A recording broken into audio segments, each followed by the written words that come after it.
Kampala Capital City Authority is responsible for 2,221 education institutions, of which 79 are primary schools under the Universal Primary Education Program.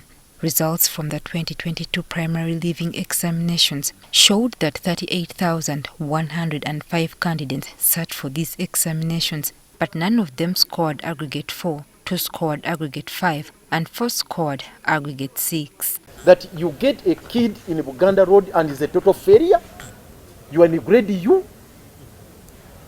That you have a kid in Chitante and you are in grade X, grade U. Lukwago has blamed this poor performance on the universal primary education in government primary schools, which he says is not particularly concerned with enhancing learning outcomes. Your UPE program has killed the Nakasero Primary School. Your UPE program has killed the Chitante Primary School. Your UPE has killed Buganda Road, and all our 79 schools are killed by UPE. This is in addition to government's failure to provide KCCA with the fund it needs to implement its education master plan intended to bolster the city's education. We need 500 billion Uganda shillings.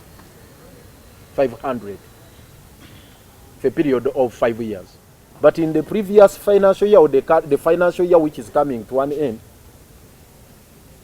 we allocated 48 billion. Instead, according to the Lord Mayor, government has abandoned its primary responsibility of providing education and instead allowing for excessive privatization. The colonialists for 70 years they stayed here. They constructed all those schools which we inherited, which were bequeathed to us. 60 years down the road after independence, we have not built even a single school. But instead, some of those which were constructed by colonists were demolished, like Shimon and others.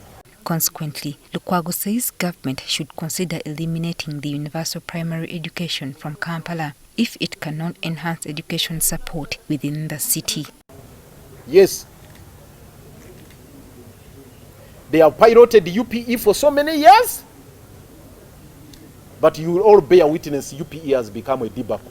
But the Ugandan National Teachers Union Secretary General Filbert Baguma has rejected Lukwago's proposal of ending UPE in Kampala. We have areas of the urban poor.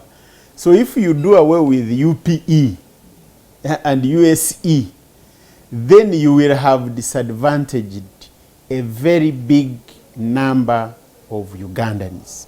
Baguma also disagrees with Lukwago that the lack of candidates scoring aggregate 4 amounts to poor performance by KCCA schools. But there are those even who get 4, and when they go to senior 1, they don't qualify to go to senior 2. But he does agree with the Lord Mayor on the need by government to increase its funding towards education in Kampala, so that the heads of education institutions are able to transact business and supervise the teachers to get the results we would want to see. NTV has learned that government is planning a meeting with head teachers of both government and private schools, as well as education ministry officials, to improve education in Kampala. Joyce Nakato, NTV Tonight.